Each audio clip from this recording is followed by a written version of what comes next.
Hi, welcome to the My Curious Mind podcast. I'm your host, Stephen Rulo. And before we get started with this episode, I just wanted to let the fans know that we have merch. Yes, we do. We have merchandise. We have shirts. We have hats. We have hoodies. We have mugs. And we're working on actually socks. So, yes, if you're interested in buying anything My Curious Mind, all those proceeds go towards the podcast to help the podcast grow. You can check them all out on our website that will link in the bio.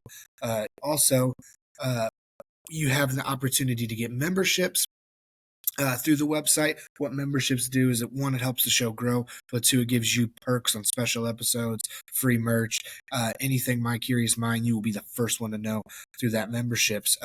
Speaking of memberships, I want to give shout outs of members of the month, Jacob and Benjamin Sykes and RJ Durham. They bought memberships, working on getting their free shirts and their free merch, and they have all the latest episodes without delay. Finally, if you want to be on the show, please make sure that you email us at mycuriousmindpod@gmail.com. And finally, if you're on Spotify, make sure you hit that follow button to keep up to date to all things My Curious Mind. Without further ado, enjoy the episode.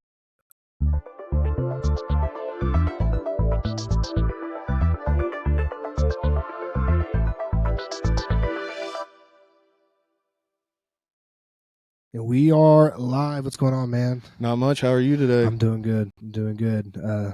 We're at a little bit of a different location than I'm usually at, but that's okay. But I'm glad you found it. Hey, yeah, it actually was pretty easy to find. Yeah. right off the road. So this church is cool because it's like it used to. So it looks like a Mexican restaurant, so most people don't know it's a church. But like back in the day, during like the Prohibition and stuff like that, it was a speakeasy, and it has ties to like Al Capone.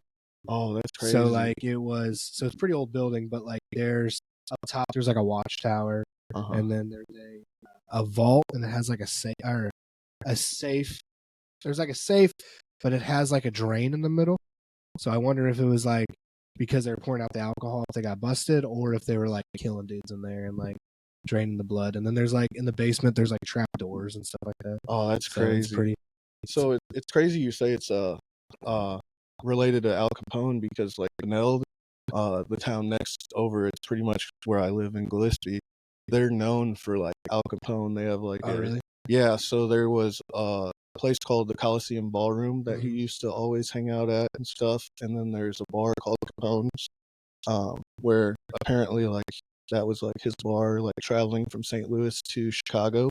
Oh yeah. And stuff. Like Beneld was like one of his like stops or whatever that he frequented a lot, and they say that Beneld has like underground tunnels where like for him and stuff. So in case he needed to get away, he'd just take those and get away from the police and everything. So yeah, that's there's like a notorious like I don't know if he's a gangster or what it is, but his name's Buster Workman. He has like a mansion out here. It's like a house surrounded by a moat, and there's like a theory that there's a tunnel from here that goes there. Dang. Which is like I'm pretty sure it's like a mile or so away. So that's crazy. I'm like, first off, their engineering back then is insane, and how they did it, how they got it to work, and last forever. Especially when like stuff that's engineered today does not last very long. Oh no, no, not at all. Like I mean, like Gillespie's known for like their coal mine and stuff, and just like how people mined back in the day compared to like now. You got all that equipment and do everything so easy. I'm like, how did they be able to like dig so far under the ground and make it so stable and everything else? Like, it's nuts how like engineering's like gotten easier, but it seems like it's gotten a lot less structurally like efficient and everything. Yeah, I'm still waiting for them to figure out how to build a pyramid. I don't know how to. I've had theories of aliens, of like whatever, but that's still something that blows my mind, is like, how can we not redo that? But, yeah, exactly. Especially with the machinery we got now and like laser cutters for stone and everything, and they say it's still not anywhere near what they did thousands and thousands of years ago. I don't know what they did, but it's flipping amazing. It is. So, man, how you been? I've been good, man. To be honest, I left. Me and Worldwide parted ways last December, and my wife, Kelsey, she's been very fortunate enough to let me be a stay-at-home dad most this year. I had Heck a summer yeah. job, and I did a program for construction in Lewis and Clark a little earlier this fall. But other than that, I've been a stay-at-home dad, just raising 4 daughters, 3 stepdaughters, and 1 biological daughter. But just watching them grow, man, that's like really the joy of life, and being able to like see, like my daughter's first steps, her first words, everything has just been like just so fulfilling of the heart and everything else. Yeah. It's been great. Yeah. What was it like to essentially like not take over another family, but like when you and your wife got together, it's like, hey, she comes with these 3 daughters, and it was like, all right, like if this is going to be the legit thing, I'm going to have to play a role that obviously you weren't used to yet because you hadn't had a kid of your own. Like, what was that, especially with like teenagers? Because I think it's easier when they're kids because it's all like, hey, they can grow to love me. But when they're teenagers, they're pretty much already set their ways. So to be honest with my wife, I've been friends with her for a long time, trying to get with her for years. But she had another marriage in the midst of everything, so dial it back down to friendship and everything. And we finally met, and when we met, I just knew like this is the woman for me, and coming out, knowing she had 3 kids, she was a little skeptical from time to time, like, hey, I don't want to bring someone in that is just going to be in and out of my life. I want to make sure this works. So we went on dates, hung out without the kids for a little bit. To be honest, my 4-year-old Emery, I credit her to me and her being together because before I met the littlest 2, Autumn and Emery, Autumn's about to be 9, Emery's 4. She was like, hey, my kids are pretty wound up, they're crazy, all this other stuff. Emery actually sat right next to me in a chair for 2.5 hours and just didn't say a word, didn't do nothing, just wanted to be right next to me. And like the connection we made that night, I was like, dude, this is awesome and everything. Autumn now, she still has a relationship with her dad and everything, and her grandparents on her dad's side. So that was a little more challenging because she's like, hey, I still have dad, but this is kind of my new dad. But like you said, when they're younger, it's easier to kind of like, step in and be the father type and everything. But yeah, my oldest daughter, she was 14 when I met her, and it was super challenging at times. Like how do you step into a role and be like this fun, loving dad, but also be strict, and her not like resent you for being strict or anything like that. And it took some time, man, and we butt heads a little bit still, not much, but to be all in all, like, I mean, she's amazing. She's good grades, she's trying to get into Lindenwood after she finishes high school next year. She's she just does a lot of good stuff, like she doesn't go out and party. If she does go out anywhere, she lets us know where she's going to be, what she's doing, like I couldn't have asked her 3 better kids to come in and take the father role for all 3 of them, and everything. So it had its challenges and everything, I'd say, and I still challenge sometimes with them because it's like they're all at an age where I've never been a dad before. So how like your kids, like you worry about them all the time. You got to know when to give them a little bit of discipline, when to be loving with them and everything. Just I try my best and just hope that they know that I love them all and I want the best for them. Yeah. So yeah, I think so. I've never been a step parent. I think that'd be way harder than being like a new dad. Because like if you're new and this now that you have a kid, like there's so much new. Like, there's so much like you're learning and stuff like that. But when you walk into that role as a step parent, you have like kids, especially except maybe the 4-year-old, because usually you got 6 years to like kind of set the tone of like what kind of parent you're going to be. Yeah. It's like, okay, what kind of parent am I going to be now for a teenager, a elementary school, middle school age kid, and then a just got out of being a toddler. Yeah. So it's like, so like right now I'm like, okay, how am I gonna be a good toddler parent? I don't have to worry about like being also, you know what I mean? Yeah, Like, no, so exactly. I think the role of the stepdad is so huge and it's so hard to play. And being a good stepdad is very, very, very, very hard just because like you're most times it's like you're trying to find love for yourself, but it's like, okay, now I gotta learn how to love this woman who I want to be with forever, but now I also gotta learn how to love her three kids and make it. Yeah, yeah. Like, and still playing that role of like, hey, I know I'm not your dad, but I want you to know that I always. Yeah. I think that's challenging. So. Yeah, that is really challenging, and it's it gets hard at times, and like you said, with the younger ones, I think they know that I'm always going to be there. With Corey, who's my oldest, she probably has doubts at times because I don't.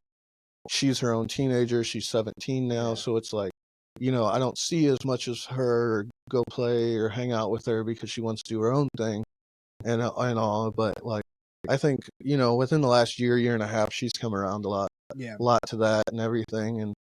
And you're right, like with trying to find that boundary of like, hey, I am trying to be this father figure in your life, but I'm not your real dad.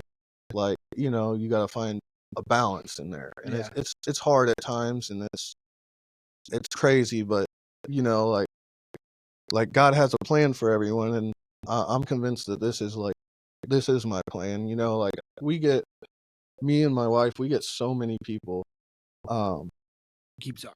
Okay. We get so many people that tell us like we're such good parents to all all four of the girls, and we're great, husband and wife and everything, and all. And at times it doesn't feel like that. You always think you can do better. You always think like, am I messing up anything in these girls' lives?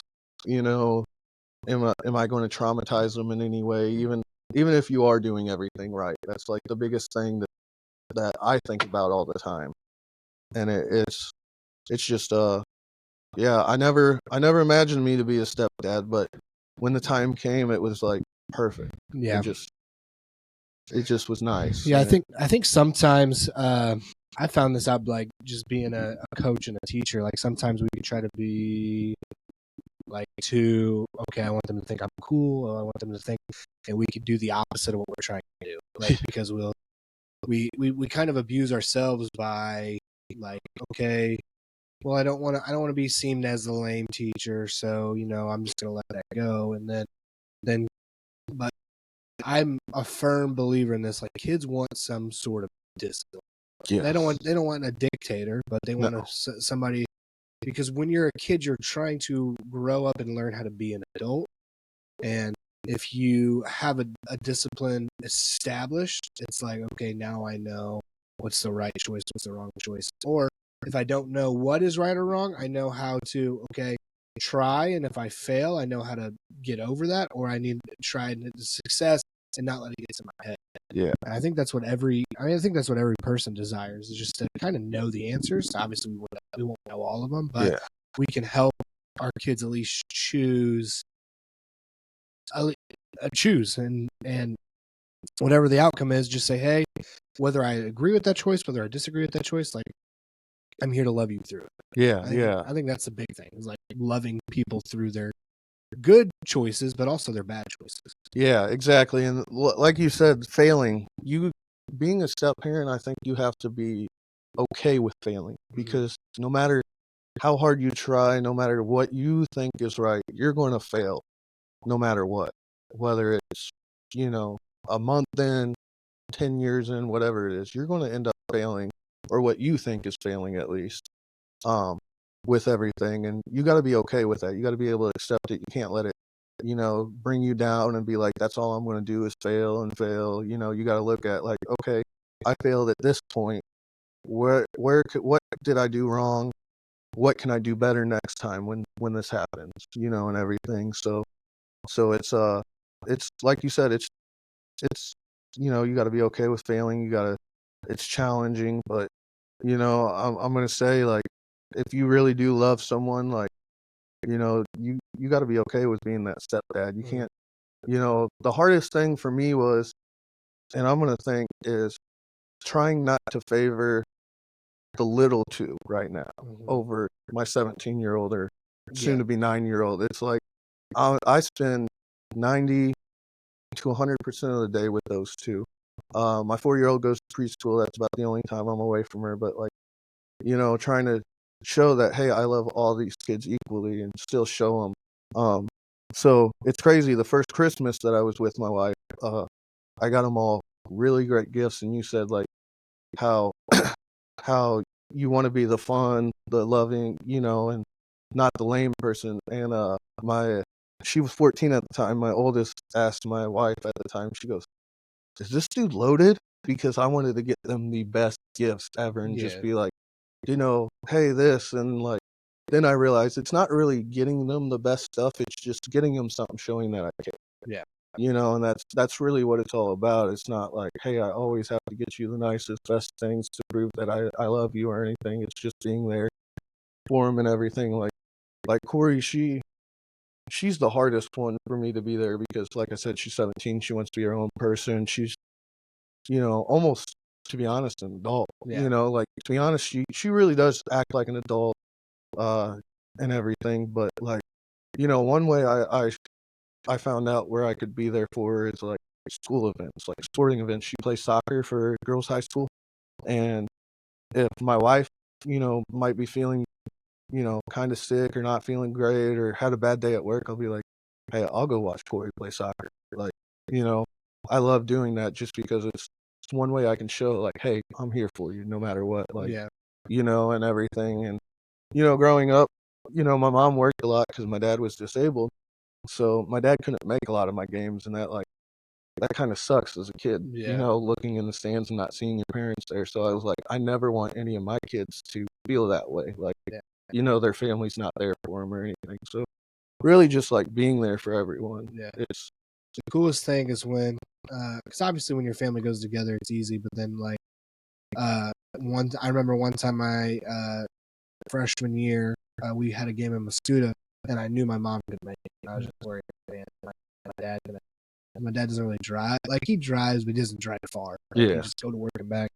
It's all like, oh my god, is my dad gonna make it? Like, is my dad gonna make a game? Like, what's he gonna do? And then, like, just seeing it in the stands, it's like by himself, like being a kid, being by himself.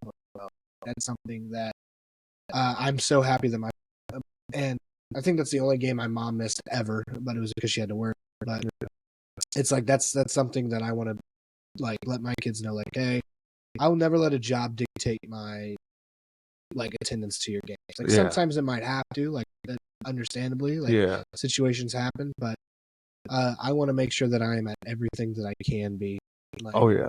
because that's just so much, especially when, like, when winning, winning, you want to celebrate with your kids, but also when losing, you want to show them, like, hey, I'm proud of you, even though you feel like you failed. Yeah. And that was a big thing for me, is, like, after games, I played quarterback pretty much until my junior year. Like, if we lost the game, I took 100% of the blame. And I'm all like, I could have played better. Like, Yeah. it's because of me we lost. And my mom's like, no, it's not because of you that you lost. But to me, that's all I can think about in my head is, like, I made this mistake, I made that mistake.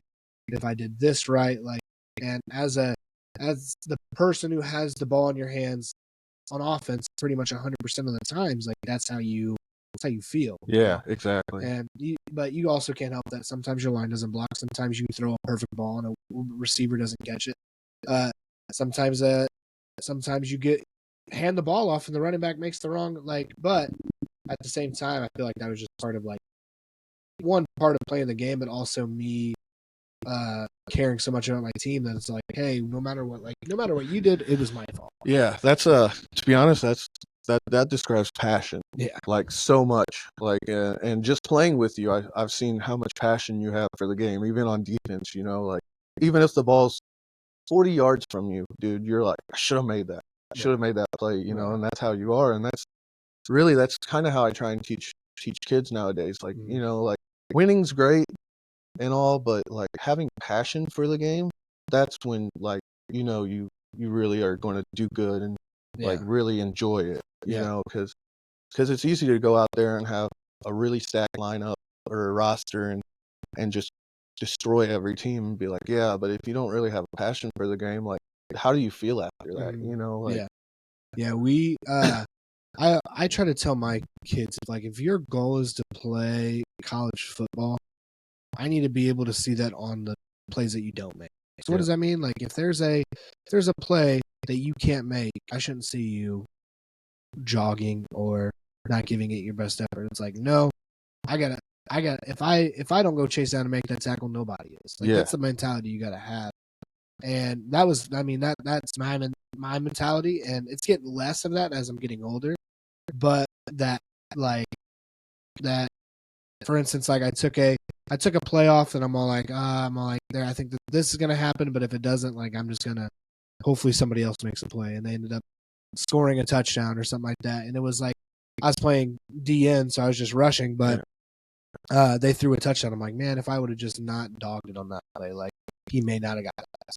yeah, like, yeah. And it's stuff like that it's like for a lot of these kids, that's something you don't even have to teach. It's just something you have to choose to do.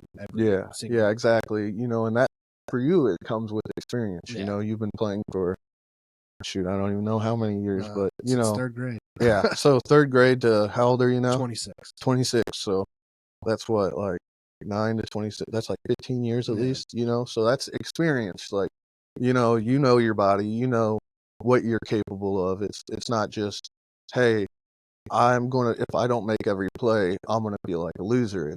It's you're being realistic in that point, and I feel you on that. Like, that's how I kind of felt, like, on the line. Like, hey, if I got to make good blocks all the time, but you know, every once in a while, if I make a bad snap or something else, like, you know, that's going to happen. You know, it's nothing I can do, nothing I plan on doing, but it's going to happen. It's whatever. If I don't have someone to block, you know, necessarily, like, they're all going outside or whatever, no one's coming in, like, yeah, I can take a little bit of time off because, you know, like, shoot, man, being in the trenches every freaking play, it's tiring. Exhausting. Yeah. it is exhausting and all, but then when something happens, like the quarterback gets sacked or something, I'm like, man, maybe I could have scooted over and helped block that guy or something. You know, but knowing, hey, really, in all reality, there's no way I could even laid a hand on that guy. He was getting through the outside no matter what. Yeah, I would say there was I think it was played for LSU. He put it in perspective about, like, how hard offensive line is, and he put it like this. He said, if you're a defensive lineman and you get a sack a game, you're top 5 in the draft. If you let up a sack a game as an offensive lineman, you're working an ant. Yeah, I saw that, and I'm like, dude, I could not relate so bad, because being so undersized at the offensive line, like, I mean, I think Brackett was the next guy, and he was 6'1", 270. When I played, I was 6 foot, 215. You know, so, like, everyone always blamed me, besides probably Devontae Curtis. He was the only guy that was like, you can block, dude.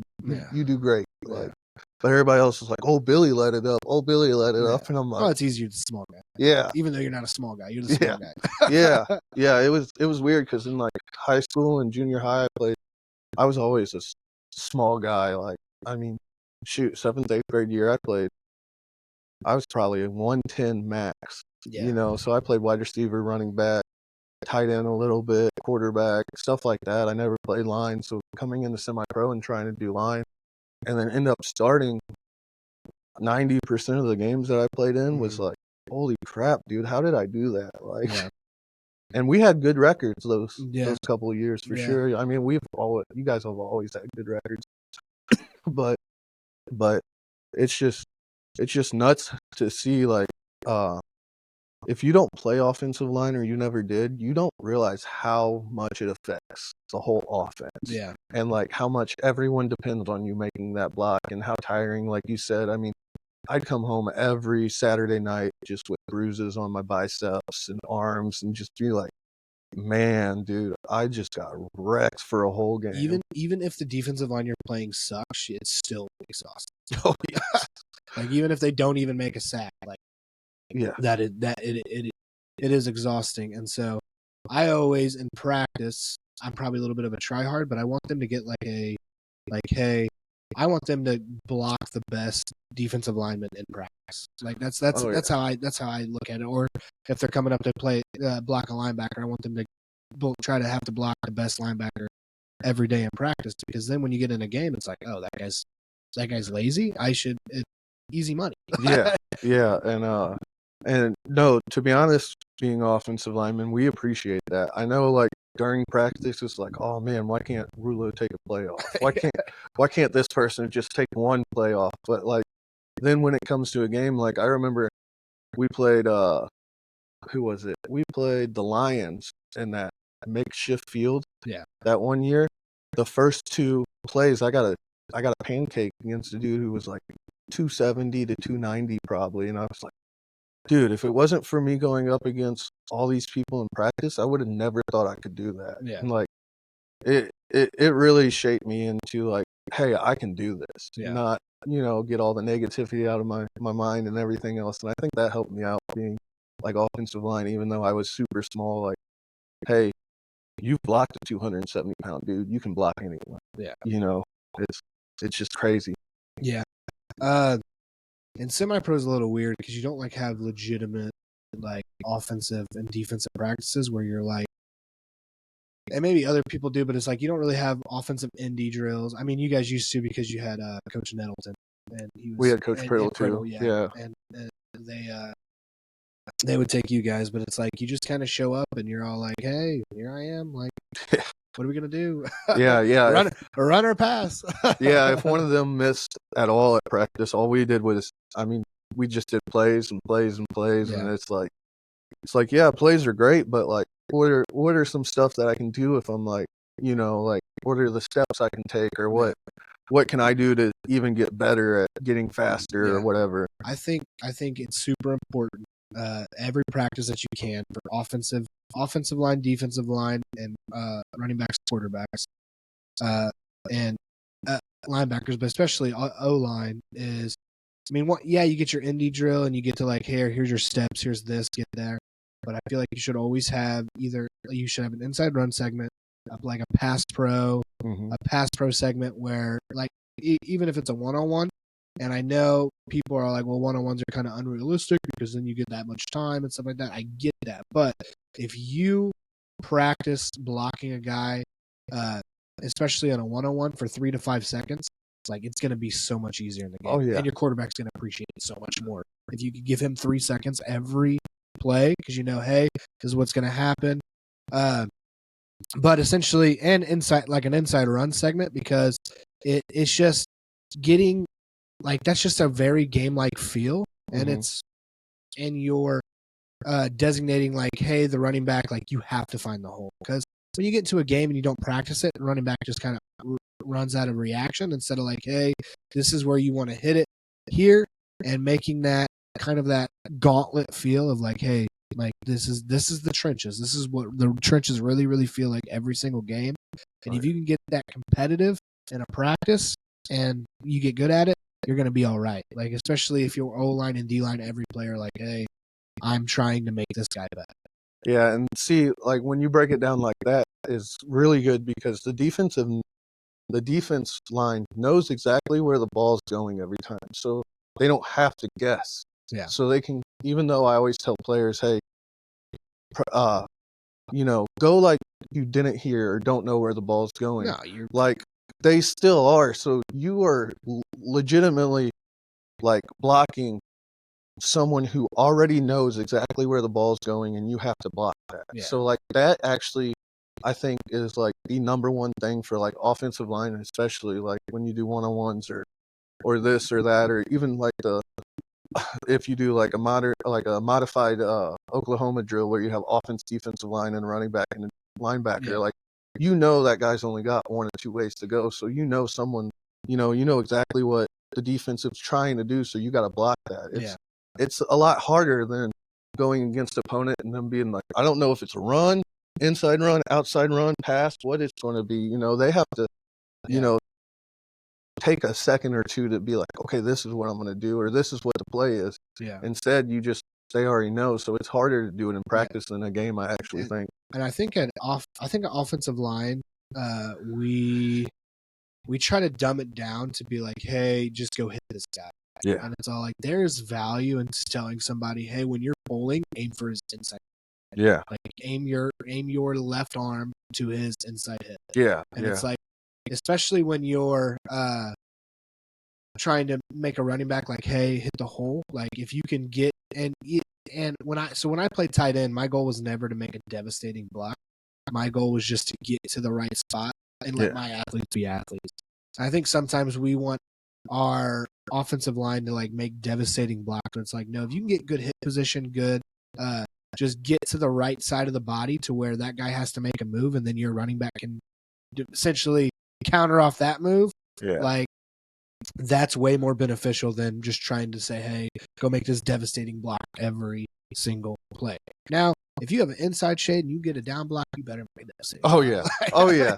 And like I tell people now, now as a coach, I'm like, look, I was the smallest offensive lineman. My fundamentals had to be almost perfect. Yeah. Every player I was getting blown up. Yeah. It didn't matter who it was against, because that guy's bigger than me. He's got more weight to throw around, everything else. So, I try and teach the kids it's all about the fundamentals, like you said, the inside hit, left shoulder, inside hip, everything else. Like, JFL, we don't pull as much because, kids get confused who pulls when, who doesn't pull when, and everything else. But yeah, like pulling was fun, dude. I remember one game, it was a home game. I pulled, and I remember the linebacker being like, I remember him even saying, I am going to hit stick this dude. And then I come right out of the line and hit him, and he goes, oh, shoot. But he didn't say shoot. He actually said the curse word for it. And just seeing his face light up when he saw me coming, and just making that block and it just knocking him on his butt. He was just like, he got up. He was like, dude, I had no clue you were coming. I thought I was going to make that play. I was like, I did my job then, Well, I like it for a defensive perspective because when they're getting a little bit trickier nowadays with their RPOs and like misdirection, like pull one way, kind of go the other way. But for very like most likely for like high school ball, semi-pro, and even JFL, you're pulling for a purpose. You're not pulling because you're trying to trick a guy or whatever.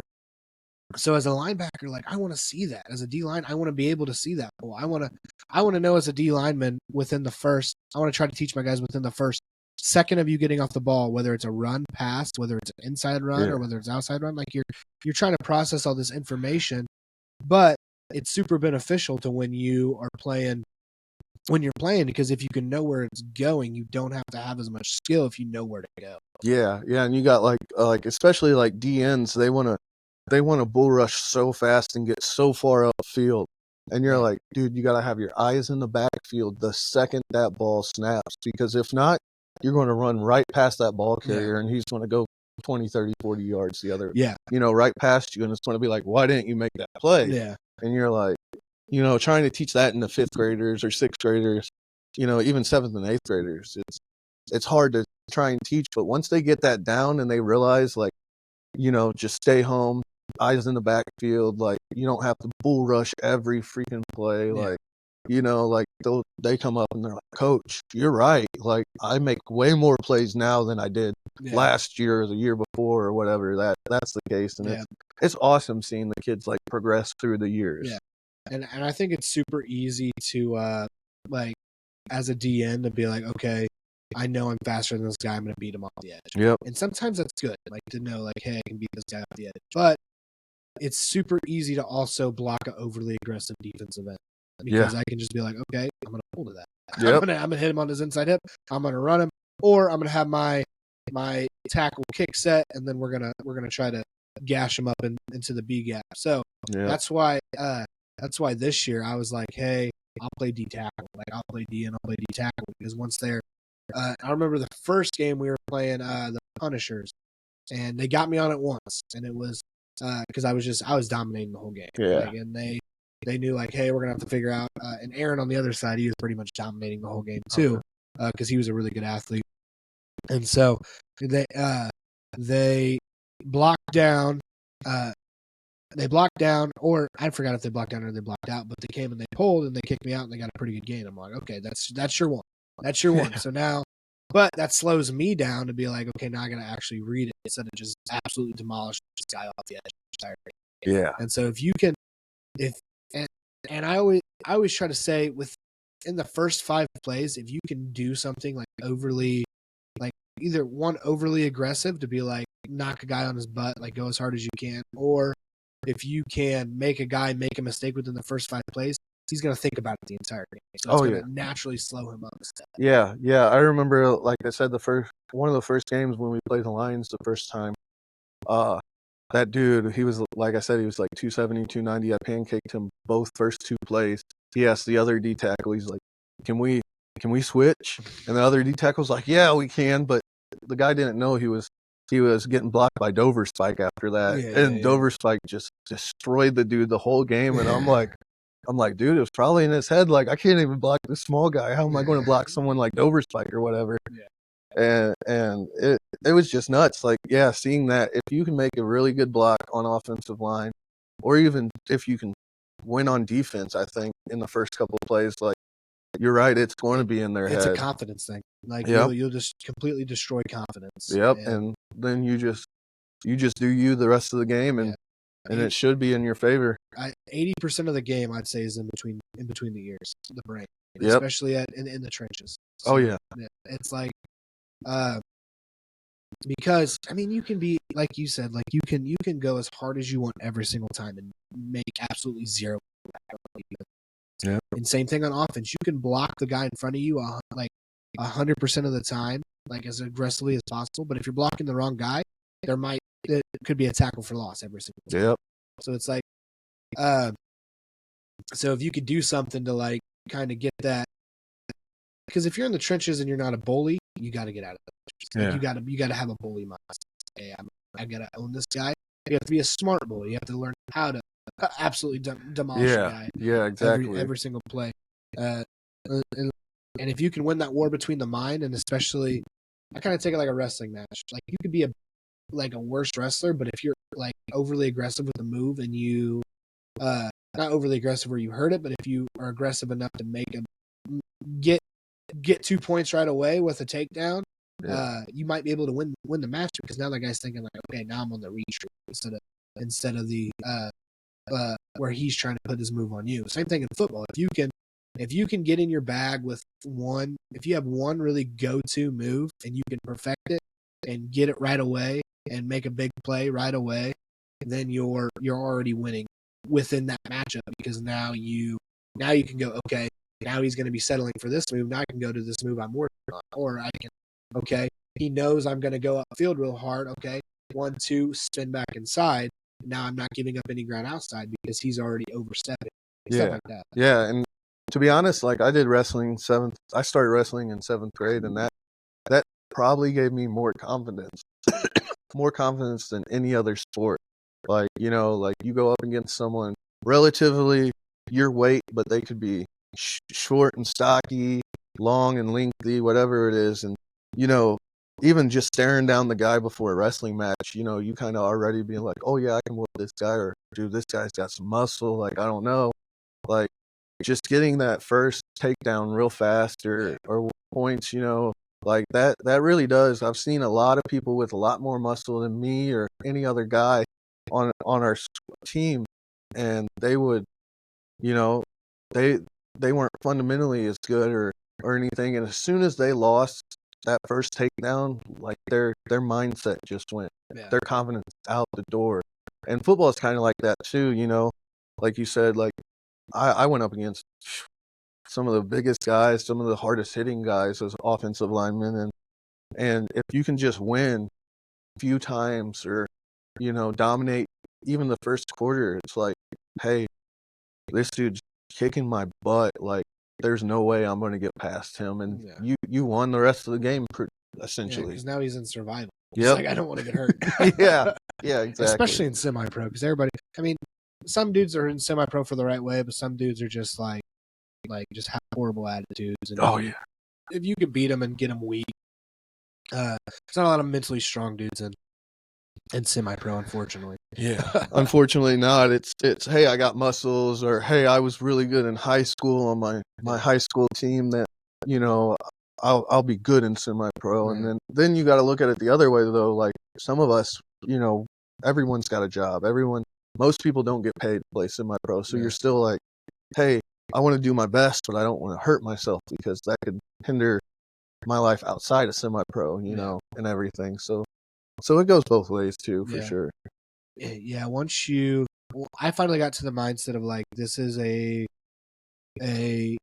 organized game of pickup football. Yeah. And then once I could finally get to that, that's when I started really being like, okay, like if I have 20 sacks a season, great. If I don't, I got out here as an old dude and I'm still competing a little bit. Yeah, And so now I've had last year was probably my best year I've ever played football. And which was crazy because I didn't feel like I was in the best shape of my life, but I was just like, I don't know. I don't want to dog any other semi-pros, but playing against the offensive and semi-pro, they're very simplistic and very predictable because it's kind of like JFL, like in a way. If you can figure out what the coach wants to do, if he wants to run the ball to one guy, it's usually what they do in semi-pro as well. Yeah. It's kind of an adult JFL. yeah, and I mean, JFL, it's interesting. I coached a year of high school football and seeing how much like everyone, the fans, the players, they all want to be there, to develop themselves. It seems like in high school. In JFL, it's like, oh no, I want to. A lot of the players, and I hate to say it, some of them just want a jersey. Yeah. They just want, oh, I want to look cool. I want to say I'm on the team, and everything, and it's like, hey, I want to look cool for my friends, these girls, all this other stuff, and it's like, no, you actually you need to start developing yourself also. Like, it's not I'm better than you get people with the mindset, oh well, I went and pick up football in the yard, so I'm gonna dominate JFL, and that's not always the case, like we got like my team, we went 1-8 this year. We should have probably won 4 or 5 games, but like you said, with confidence, they get down a touchdown or two. Oh, the best player on the team athletically would be like, oh, we're done. We're never going to win. And it just bring down the whole confidence of the whole team. You can just see it. Could just see it in their face. And it's like, dude, you guys are athletically better than this team. And we have it was actually kind of cool. So I was a co-head coach, defensive coordinator, and then our offensive coordinator, he was a junior. Mm-hmm. He was our starting quarterback for high school. And this kid, I'll tell you, his football IQ is beyond most people I've ever even seen in semi-pro. This kid is just smart. He knows what plays to do and everything else. But then you'd have those guys who, unfortunately, we're a small team, so you'd have to put in people who are like, oh, I can't block this guy, and they don't want to go 100% the whole time. And it's like if you give 7 seconds every play, that's all you need. You can get a break after that. And it's hard getting in these kids' heads the mindset of just give me 7 seconds of all you can, and I guarantee we can end up driving down the field and scoring and winning this game so many times. And them just being like, I don't know, coach, I don't think we can do it. It's 7 seconds is a long play. That's a long play. I mean, no, but if you can I think I rounded up to 10 sometimes. Like, hey, just 10 seconds. That's all we need is 10 seconds. So how I trained this year for football was, okay, I'm playing for at most 10 seconds. If it's over that, then it's just a dumb play. Yeah. And either it's a long run or vice versa, a long run back. So if I can train myself to for 10 seconds, and then you get usually a 30-second break. Yeah. So I would be like, okay, I'm going to train for 10 seconds. I'm going to rest for 20 seconds, because then I know if it's a hurry up or whatever, I'm prepared for that as well. So you train more for than what you're going to do, and then you rest less for than what you're actually doing. Yeah. So I actually figured that out in the military. When I went to basic training, they'd always, the Army, they do 2 minutes push-ups, 2 minutes sit-ups, and 2 mile run. well, we'd always run like 5 miles. And I'm like, drill sergeant, we only got to do 2 miles on the PT test. Why we doing 5? And he's like, you never train for exactly what you want. You want to overtrain, because then you'll be ready. Like if you run, say you got to run 2 miles in the PT test, you run 3 miles every day.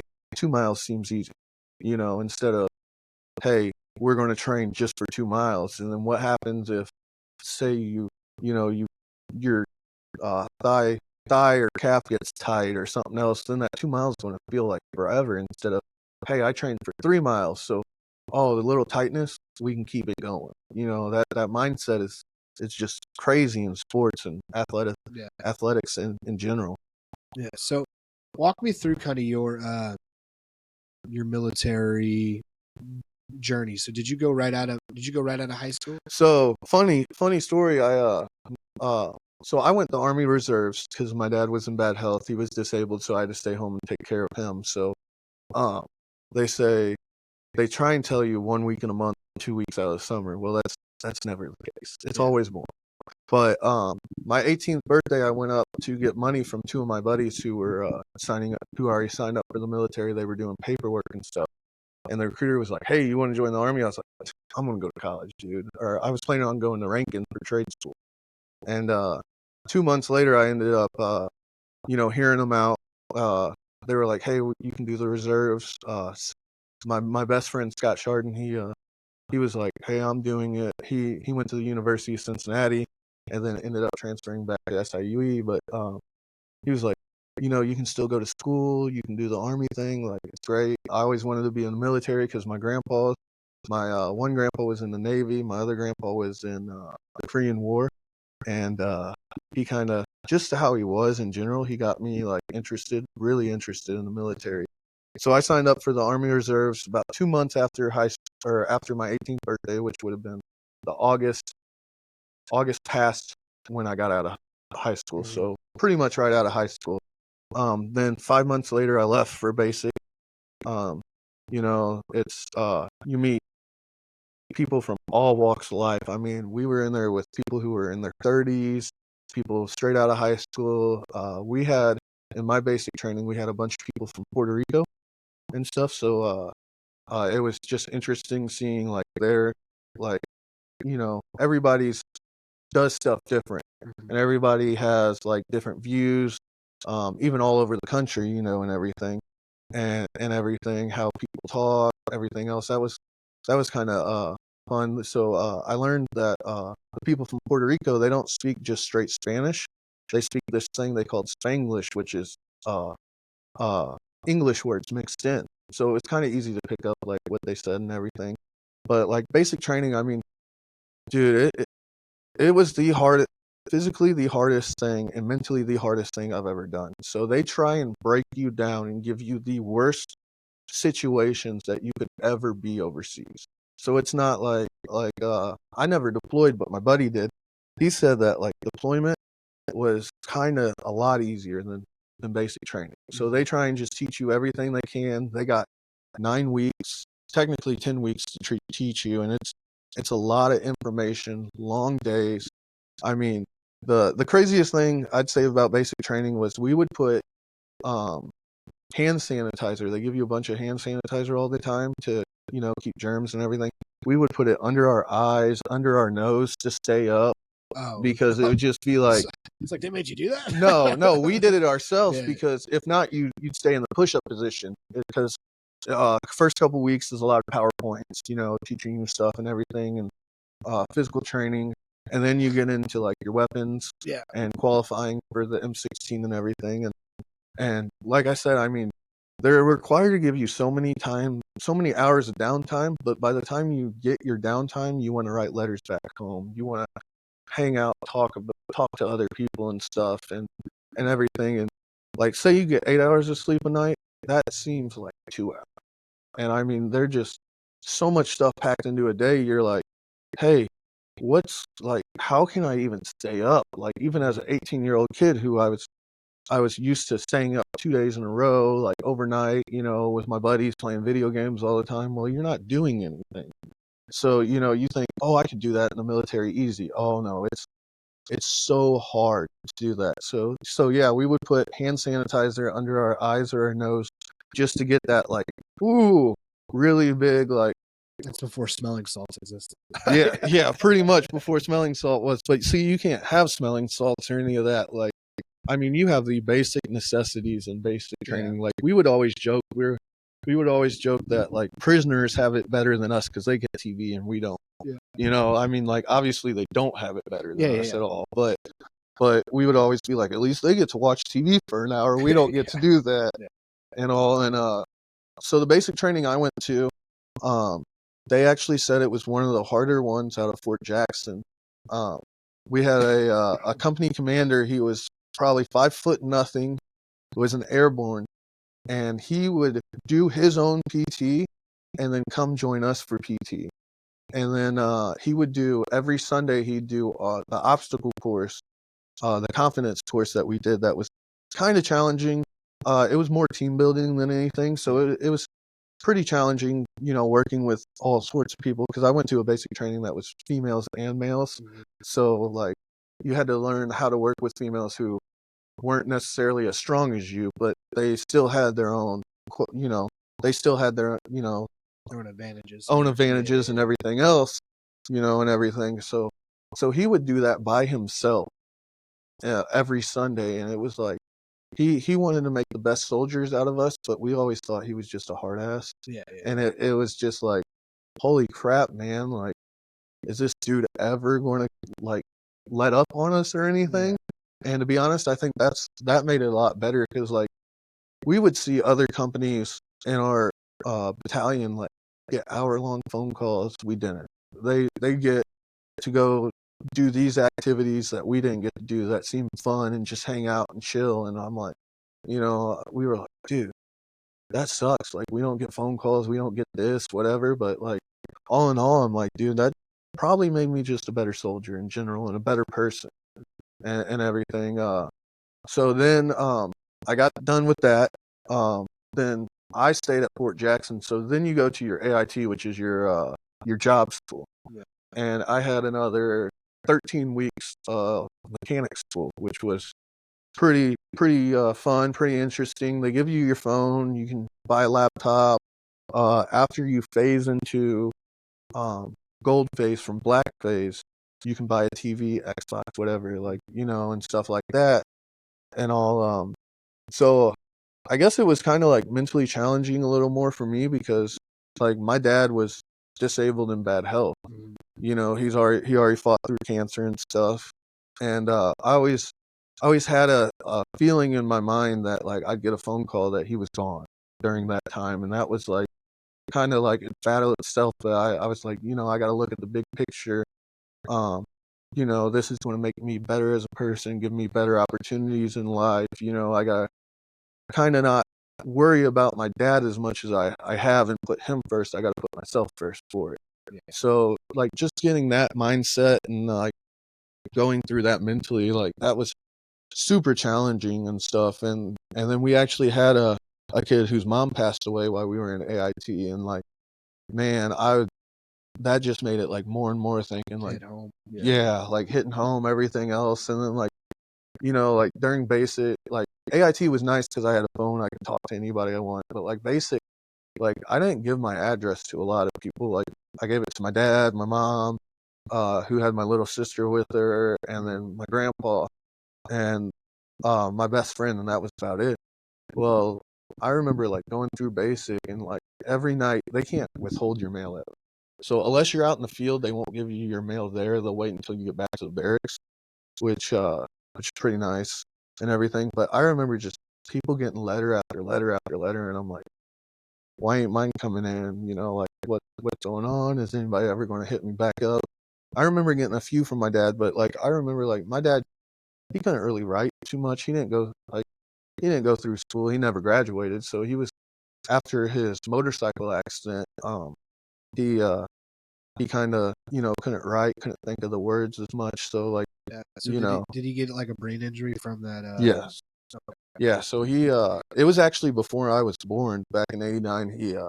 He drank and drove on a motorcycle with a buddy, and he ended up running into a shed And I remember he was like pronounced dead twice, like pronounced dead at the scene, and then on the way to the hospital, uh, his head split open completely. He had like brain matter on the shed.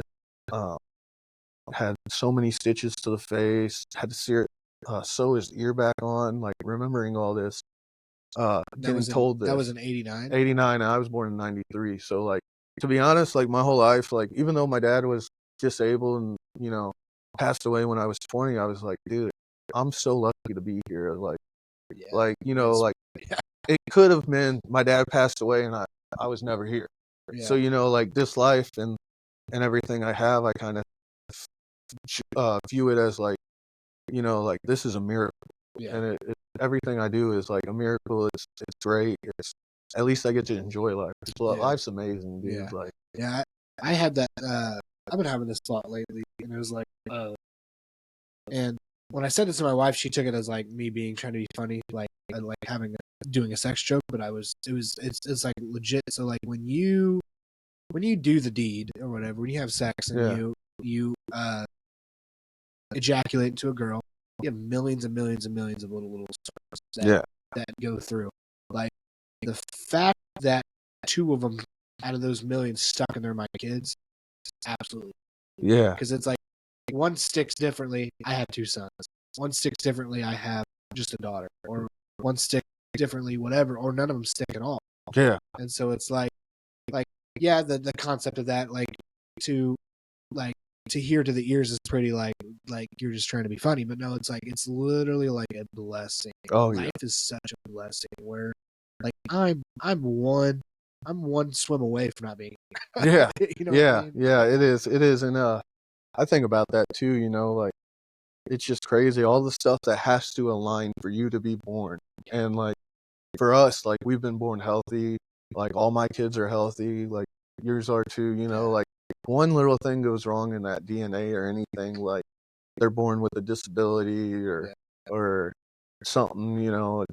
It's just crazy what all has to go right for like a perfect, healthy, natural life. And I have a couple friends that have struggled to get pregnant, and I have 2 of them that finally got That's pregnant awesome. and had their kids, and it's like, my gosh, like to see the tears, to see like everything that they tried, it almost makes you feel guilty as someone who just kind of just did it like on your own. It's like I didn't like, you don't mean to hurt them, but it's like, man, like I couldn't imagine going through that. And, one of my best friends, he was in my wedding. He finally had his kid, and it was years of nope, not gonna happen. No, not gonna happen. No, not gonna happen. And then they tried. I think it's called a vitro. Is it the petri dish thing? I think so. I'm not 100% sure. I didn't have to go whatever through the petri dish thing is. Not that I'm a scientist or anything, so don't take my word for it. They're like they were trying it all. Like just nothing's happening. So like it literally led them to be like, to give no hope. Like, hey, we're gonna have to adopt, or if we never get to adopt, it'll just be us. And to finally see them get their blessing, it was all like, hey, like if God ain't real, like you know what I mean? It's just one of those reassurances, like even if you don't believe in God, like there's something higher. Oh yeah, exactly. Are they fair all the time? No, but it's a prevalent thing to see somebody give that blessing. Yeah, and like you said, with if they're fair or not, like all the time, like no, but if your life was so easy, what would you really have to work for? How hard would it be, and stuff like that. Like I remember, growing up, like we were a single income family. My dad was disabled; he got a little bit of money, but that wasn't enough money to live off of in anything. So like it was just my mom. I remember like now my kids don't have to really go through it because we're pretty good off right now and everything. We get help from the family, but like I remember like going in to eat and having like buddy meat. You remember what buddy meat where it was? Like it came in like 88-cent packs and like a couple pieces in there, and that's like all we had in the fridge. and stuff. And like I always remember like growing up being like, man, life ain't fair and this and that. But like then my dad, he had these pictures of him all hooked up to like all these machines when after his wreck and stuff, and like being in a medically induced coma, and being like, life ain't fair. I didn't ask for this, but here I am and here you are, and stuff like that. So it gave me a different perspective there, and I'm more blessed. I think my life's been more blessed than a lot of other people and stuff like that. That's kind of what's gotten me through some of the challenging parts, was like, man, this is hard. This is crazy. I don't know if I can do it. But being like, somebody out there's got it harder than me, and everything. And being like, if they can get through the day, if they can get through this, like, why can't I? Yeah, some of the people that we see that have the least give us the most hope. And make us like, yeah. It's not that I need more, so I got to realign what I have. Yeah. Distribute it Yeah. to wherever it needs to be. Whether that's financially, mentally, emotionally, whatever it is. It's like, you could sit here and be like, and I've done this. It's like, oh, I'm depressed. I'll never get over this depression. And it's all like, not, oh, why are you depressed? But it's like, man, maybe I can use this sadness to help somebody else.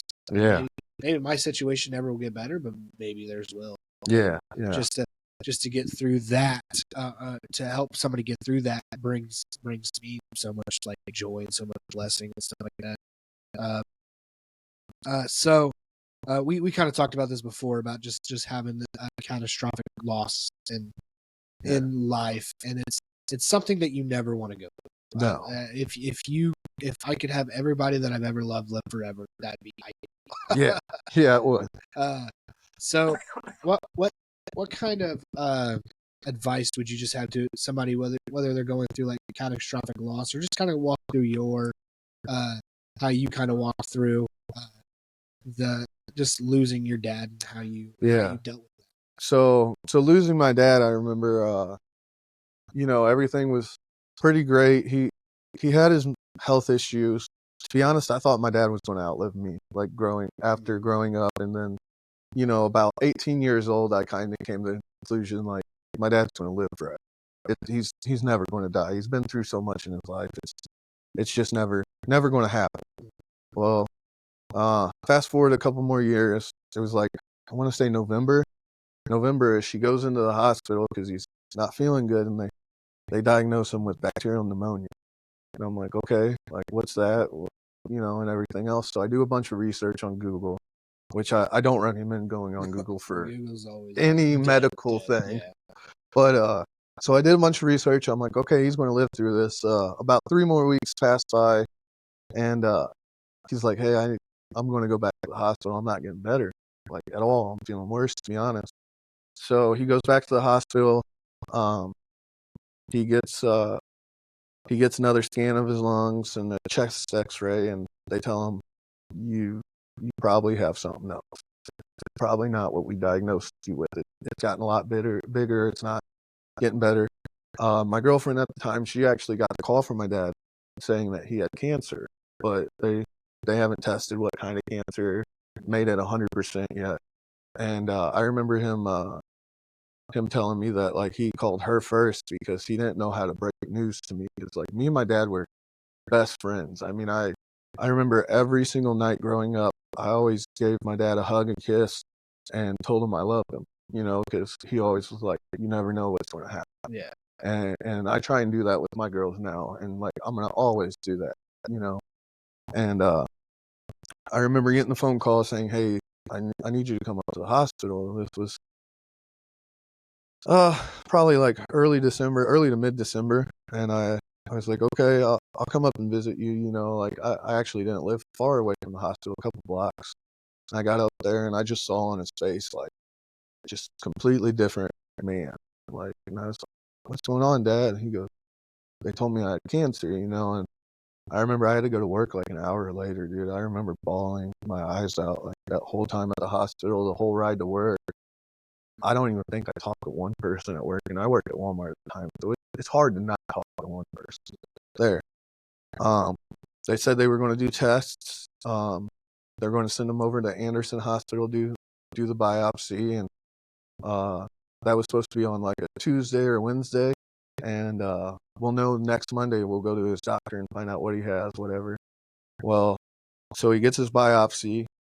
We go pick him up, bring him back to my house because we're like, hey, you're going to live with us now. Like we're not sure how bad it is, but like you can't be living alone with cancer. Like that's just impossible, and you're already hardly can walk, health issues. Like we don't want that. So we brought him back Tuesday or Wednesday night. Actually, I think it was Tuesday night. His best friend came over on Wednesday night. We had a pretty good night. Went to work Friday. Thursday. Went to work Friday, and I remember going up to his room, telling him, "Hey, I'm super tired. I'm going to talk to you tomorrow. I love you." Gave him a hug and kiss. And Saturday came. I was super late for work.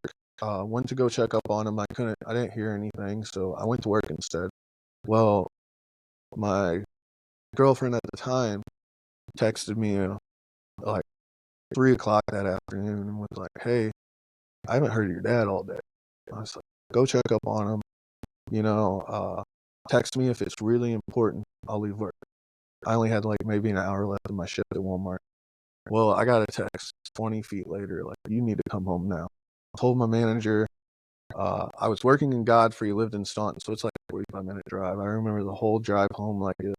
I mean, I still remember it so vividly. I remember texting my girlfriend at the time and being like, "Just tell me he's not dead. Just tell me he's not dead." And I remember pulling up to the house, seeing the coroner, so many ambulances, fire trucks, everything else.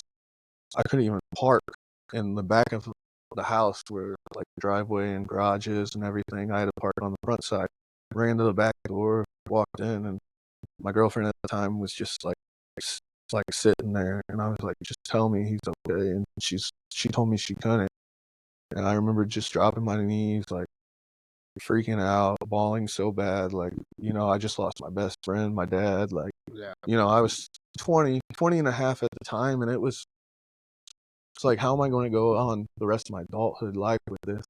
I remember being able to like see him before he was put on like the gurney to get taken to the coroner's office and everything. And then like I remember right after that, I had to like he was still in our house and stuff, and like they let him be in our house until like the rest of the family came and saw him and everything before he got taken away. I remember the first phone call I had to make was to my grandpa, his dad. I couldn't even get the words out. Like I had to say it 5 times before, and like just hearing him cry on the other end of the phone was like so crazy and stuff. And I thought that was like the hardest thing I went through was like having to make that phone call. But like, so fast forward a couple days. So he passed away on December 21st of 2013. His service and funeral was the day after Christmas that year. So we're getting ready to walk in to do the service, and my grandpa watching, like seeing the body for the first time, like fell to his knees.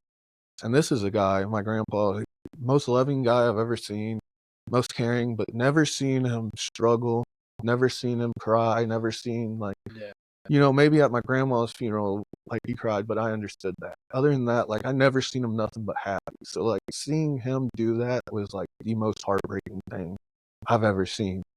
So yeah, we ended up burying my father the day after Christmas, and I remember just going into the deepest depression I've ever been in my life. Like, and I mean, this lasted for years, dude. Like, I turned into this fun, loving, happy guy to like, what's life about?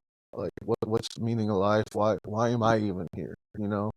Like being suicidal a little bit. Not really like knowing that I probably could never like actually do it, but like having the thoughts of like, like what's my life doing? Why am I here? Yeah, why am I here? Like, what's the purpose? Like, are people better off without me? Because like my dad was like my whole life, so it's like he's gone. Like, what do I got to live for now? And everything, and I grieved some pretty bad things. I got a little bit into some stuff I should have never went into. I drank a lot. Like 6 months later, I turned 21, so like I just remember drowning myself in alcohol for a long couple of years and all, and then finally, like one day, I was like, dude, this cannot be the meaning of life. There's got to be something different. And I just remember waking up with the mindset of like, I'm gonna be a better person today and every day from now on. And like I said, it took a lot of years of grieving bad and stuff that you don't want to, but just knowing like, he's up there. I believe in God, I believe in heaven. So he's up there with my grandma. My grandpa ended up passing away about 3 years later.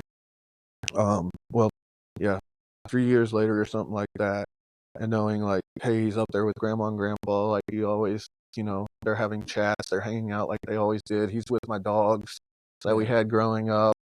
Um, Everything else, like really, when I really, truly, like said, like I need to be a better person and think different. Like just thinking, the more and more that I'm thinking, I'm like, I got 20 and a half great years with him, and like some people don't get that, so like just knowing that like he gave it his all until like his heart stopped to be my dad, like just knows that like it, I did have a good life. My life's meaningful. It's, why always harp on him being passed away when I can say he gave me so many good values of life. And this is not really how he wants me to live. Like nobody wants you to be an alcoholic. Nobody wants you to be depressed and think like your life's way worse than everybody else's and stuff like that. So really it's and I was telling you before the podcast, like, the last couple of years have been a lot harder than, let's say, from the time I was 25 to when I had my first kid, like biological kid. And like just seeing her name's Harper Grace, seeing her walk for the first time, her meeting like all my family and seeing their reaction, how happy they are, like the worst part is like I never get to see my dad's reaction to that. That really kills me.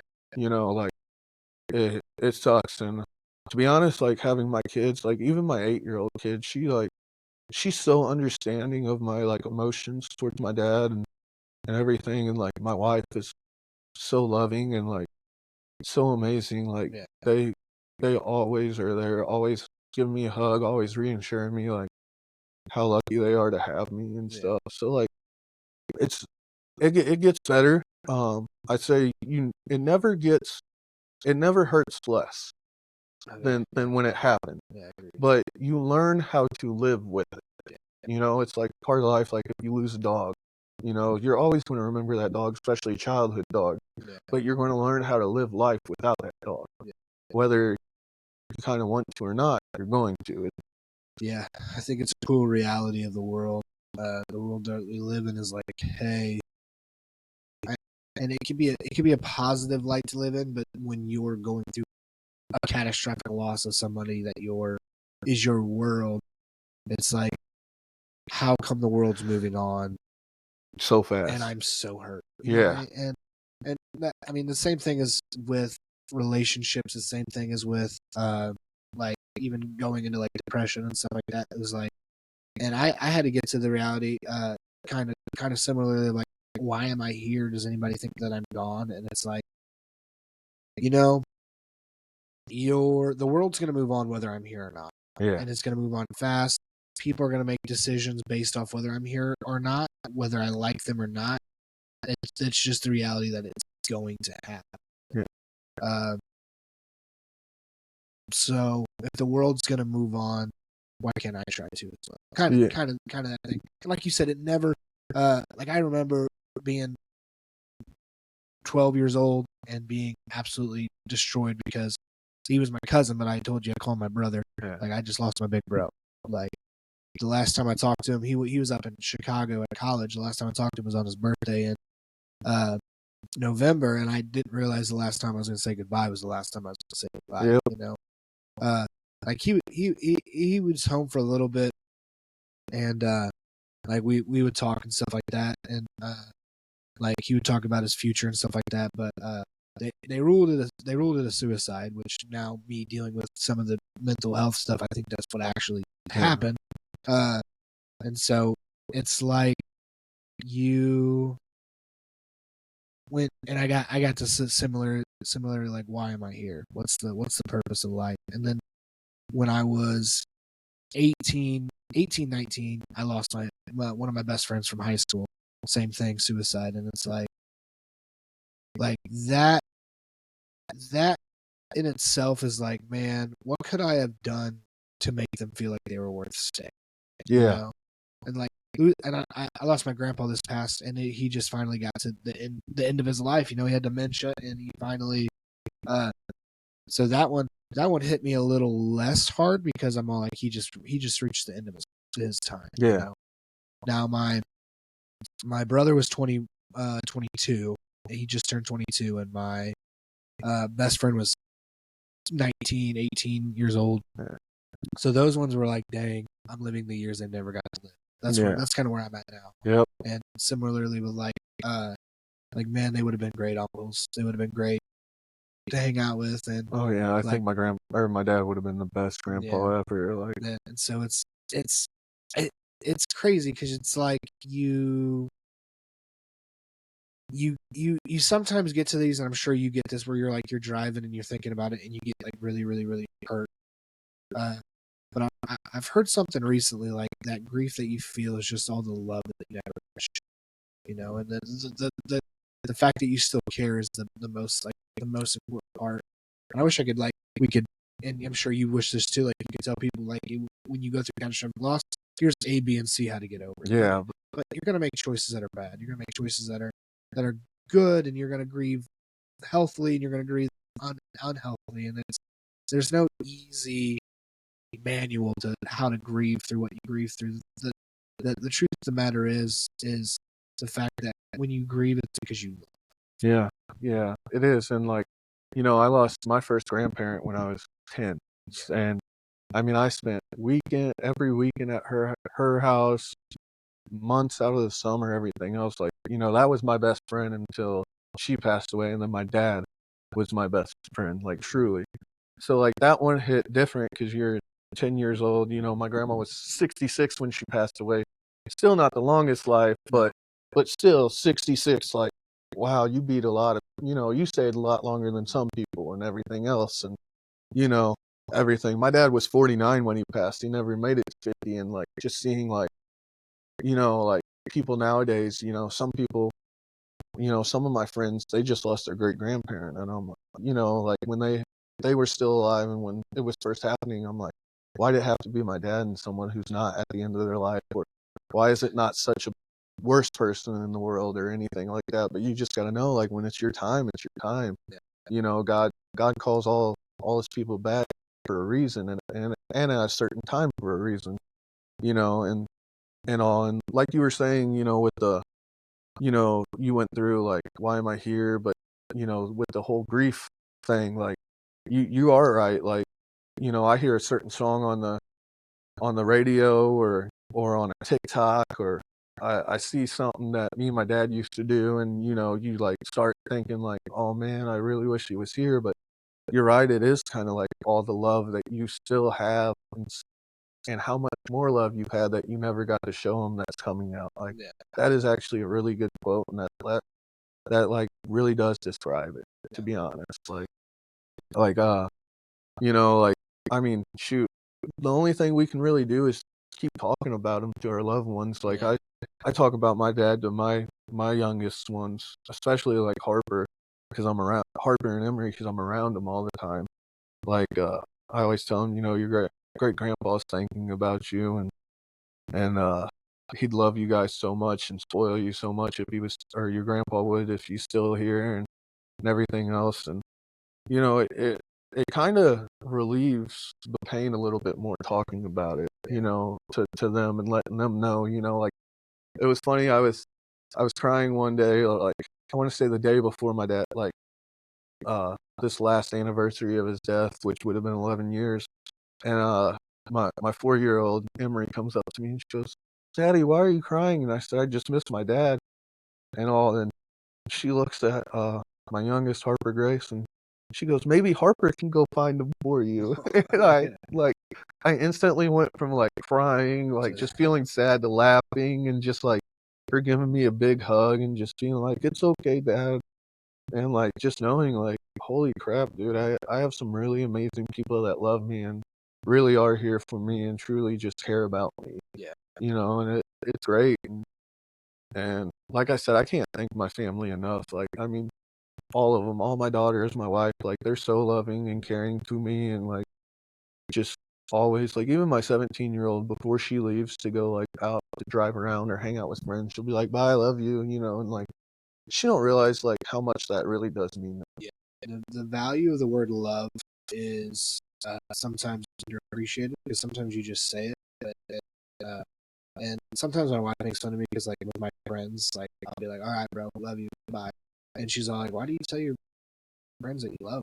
Because I do. Yeah. Like, it's not the same love that I have for like you or the kids, but it's like when and it's a curse and a blessing that, like, because for me, I mostly love everybody. I tell my students all the time, like, "All right, love y'all.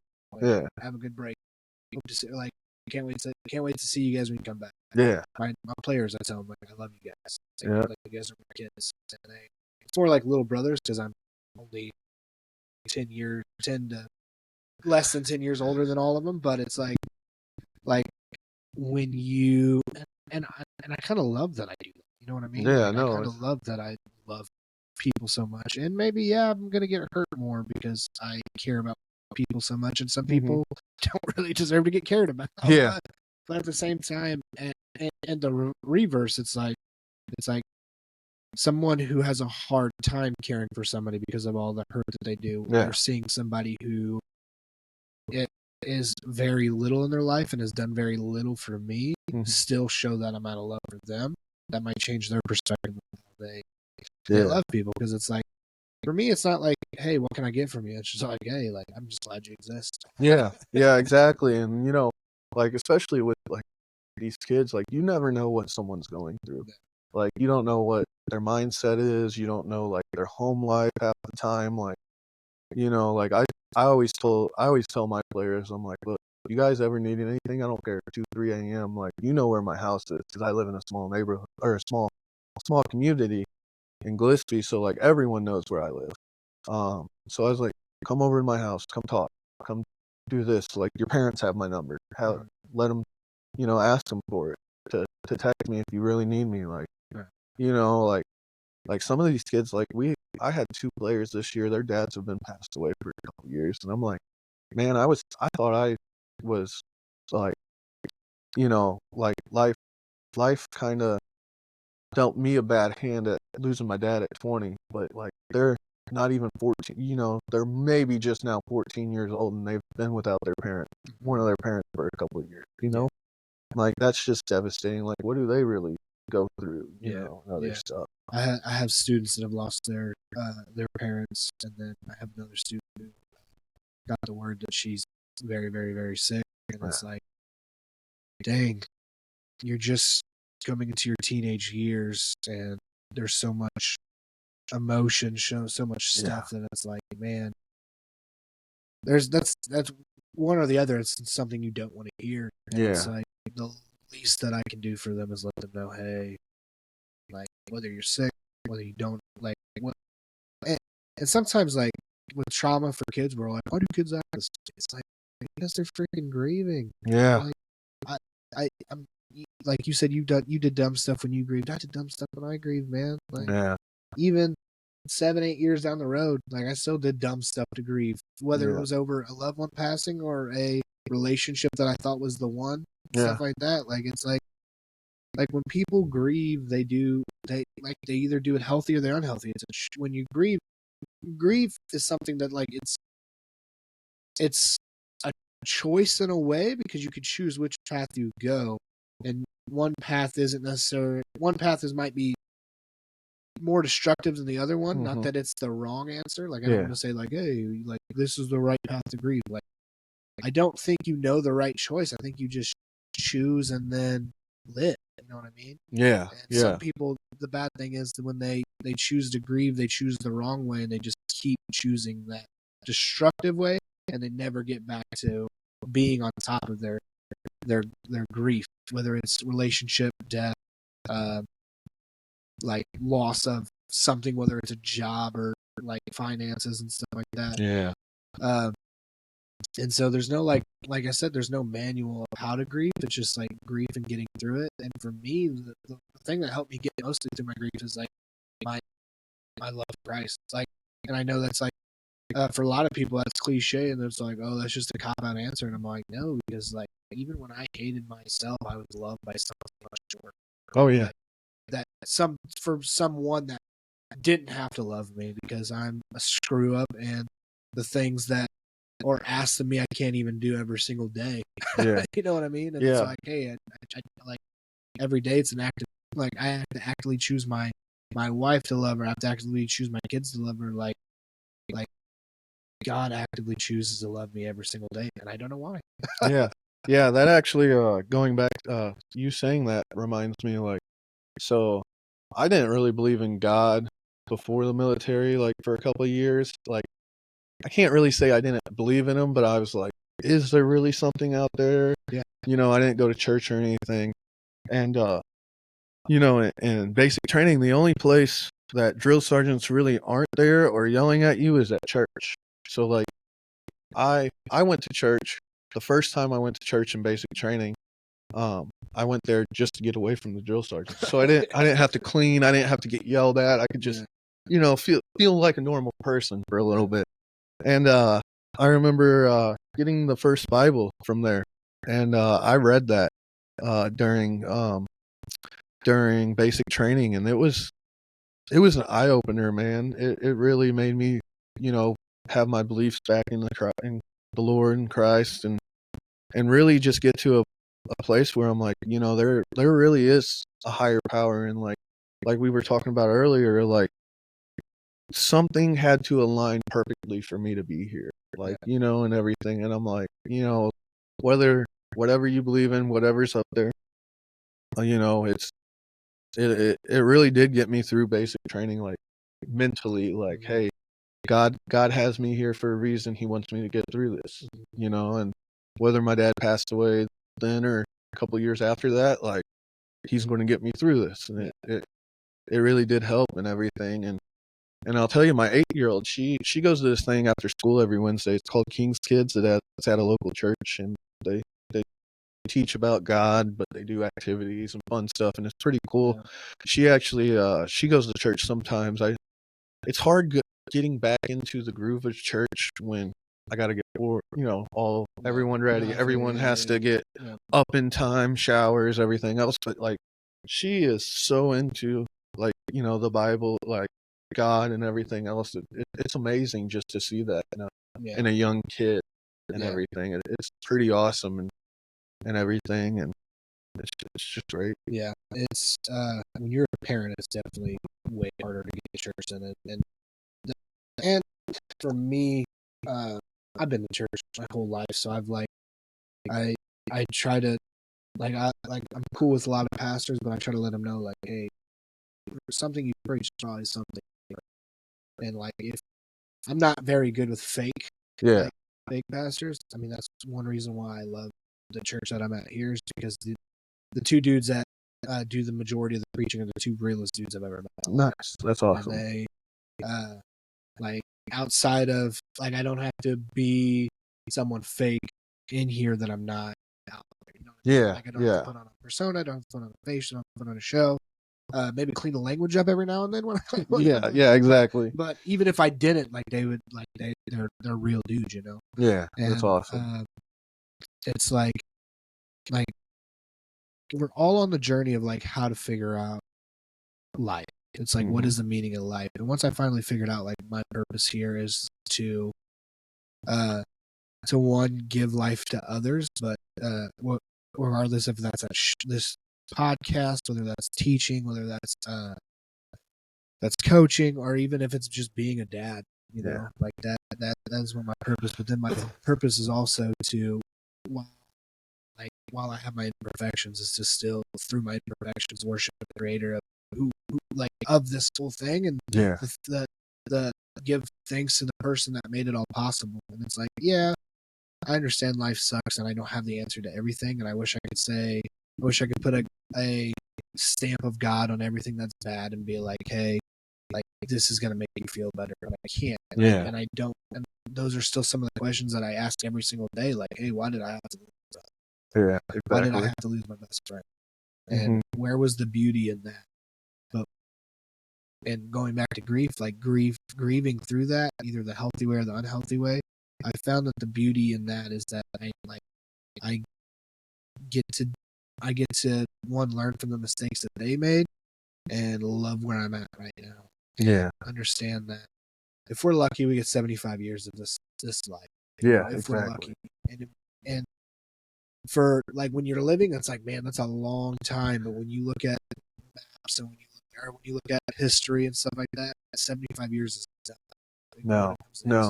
And I don't know about you, but like with me, since becoming a stepdad and a father, like it seems like the years get faster and faster. Yeah. Like it's, like me and my wife, we've been together for going on, what is it, 3 years now?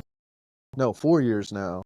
3 or 4 years and everything. And just seeing like the kids, I'm like, dude, it's already been 3 years. Like, like when I met my oldest stepdaughter, she was in 8th grade. She's a junior now. Next year, she's going to be her last year. So.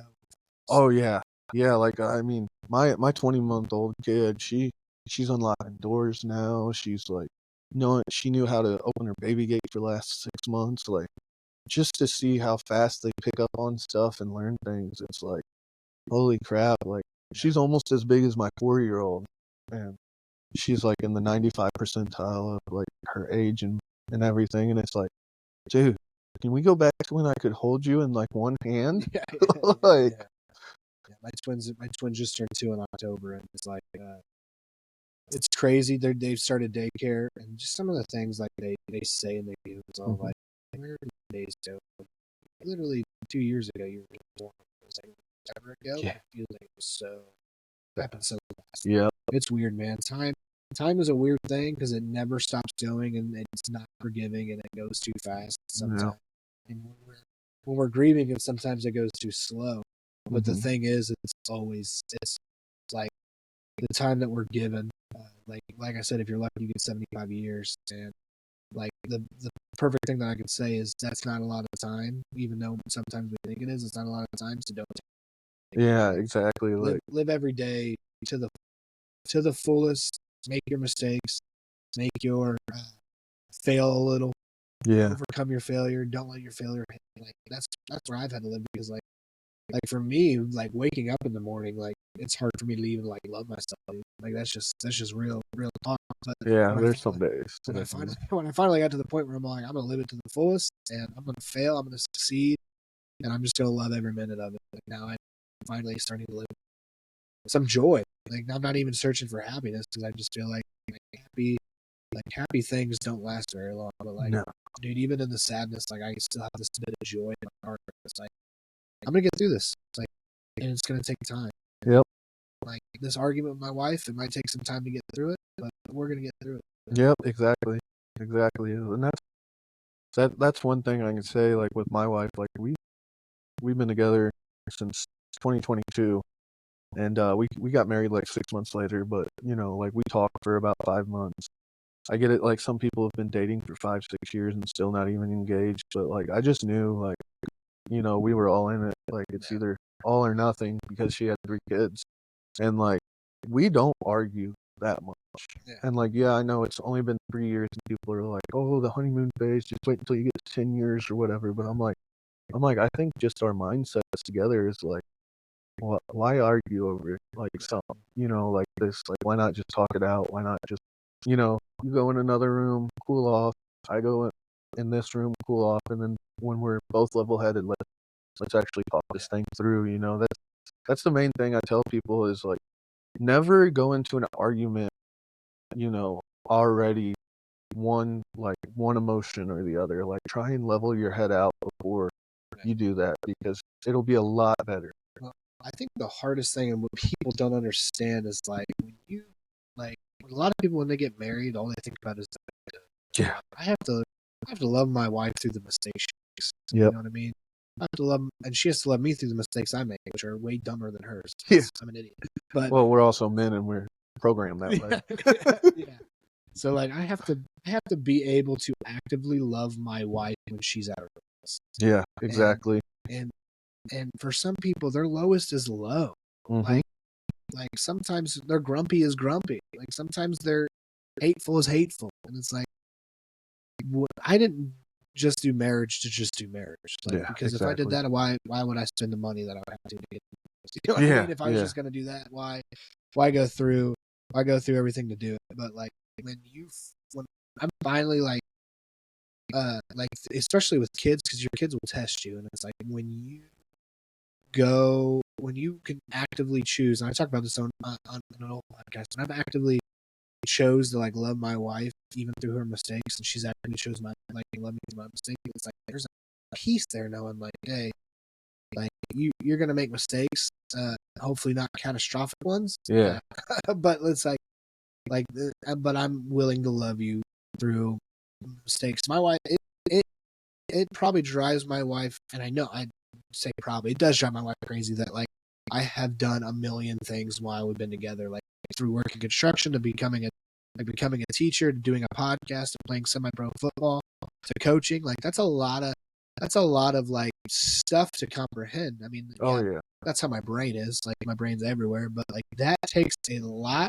And she chooses to love like through all those transitions. My wife does too. Like I said, I've been a stay-at-home dad for like this whole year, pretty much. Besides like maybe 4 months or this whole last year, and like just her to like support me in so many different ways of being like, hey, I think I want to go do this, or hey, I think I want to try and apply for this job and do this, or now I'm looking at trying to get into the carpenters union. So she's like, she's 100% behind me and just loving through it all, and like that makes it so much better than if like she wanted to fight through it or like be like, no, I don't want you to do this, or no, you shouldn't do this because you need to think about how much time you're going to spend with the family now compared to what you will with this job or that. Like she's all about like whatever my goal, like helping me achieve my goals. And like that is amazing. Like I never thought there was a time in my life I never thought I was going to get married or have kids.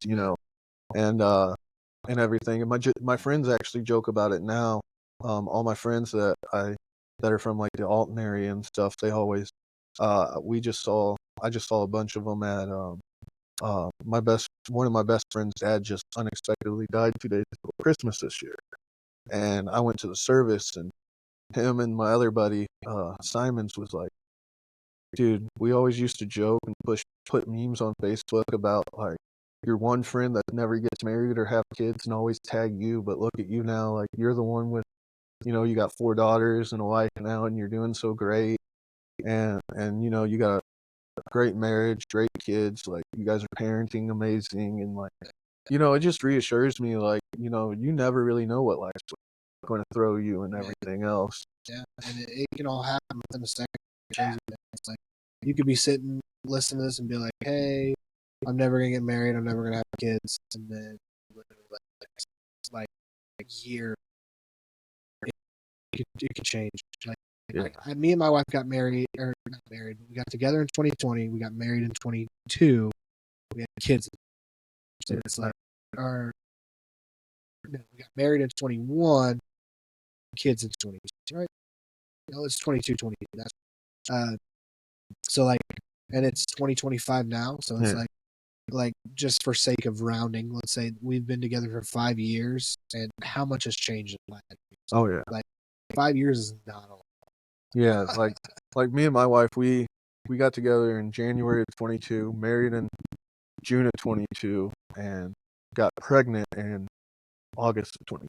So it was like boom, boom, boom, and like to be honest, like we weren't like necessarily trying for a kid, but we were like, if it happens, it happens. If it don't, it don't.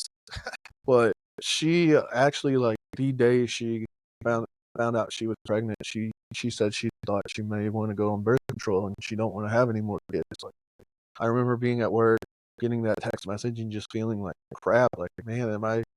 I have 3-step kids and I treat them like my own. They're my own kids. Like, I always say like, hey, I have 4 daughters. It's never I have stepdaughters. I always talk when I talk about it.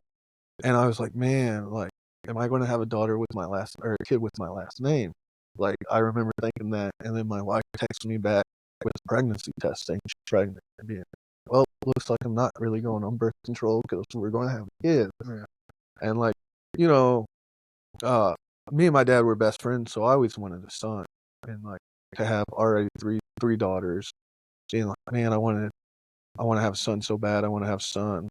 And then when we found out we were having a daughter, I was a little disappointed at first for a second, but like as soon as I embraced like, hey, I'm really having a kid, I didn't care if it was a son or a daughter. I didn't care. It was freaking trapezoid. Yeah, it's my kid. You know, I'm having a kid, and you know, I get to bring in another life and get to help navigate this person through life. You know, through life and teach them some great things in life. Yeah, I'm super fortunate to have my twins be a boy and a girl.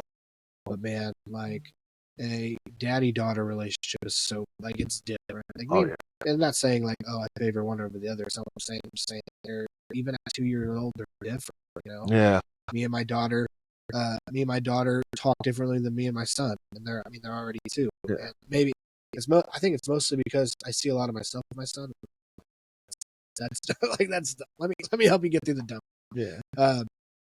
But that daddy-daughter relationship, man, and it's super beneficial because in my mind, I'm like, I want to be the dad and raise my kids to know, like, when she picks her man to marry, she doesn't have to question what kind of husband she wants or what kind of dad to her future kids. She's like, I don't want there to be a question of like what kind of character of guy she wants. You know what I mean? Yeah. And do I have full control over that? No, but you know, I'm gonna love my daughter. Like, and I'm gonna treat her good. I'm gonna treat her how a guy should treat a lady, and I'm gonna show her how a guy should treat a lady. So when she does make that choice, and it's in her hands, she can be like, you know what? And not that I want her to marry a guy like her dad, but I want her to marry a guy. Yeah, exactly, and that's what I try and do. I want to show, you know, especially like with loving their mom, like I want them to see how a husband should treat a wife, you know, and what qualities per se you should have. Whether they're all the qualities I have, which, you know, it's never going to be every quality I have, or they could even have better qualities, you know. But I want them to know, like, hey, this is how a relationship and a marriage should look in a way.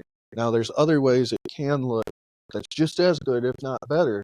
But like, I want to show you, you know, everything that we have that's good and everything. And I try and treat my daughters how you know, like you said, you treat your daughter and everything. And it's different. Like, to be honest, I don't have a son, but raising a son, I think, would be a lot different, you know. It definitely is, because it's just like, especially my son is so much like me. Like, I see pictures of me when I was a kid. I'm like, oh my gosh, I can't question who's that kid. Yeah. It is. I can't be the mailman because that kid looks just like me. Yeah. But yeah, it's just so different because when I see myself, I see all the like, man, he's gonna have such a like good fun life. That I also like, but he can also have whatever bad time. Yeah.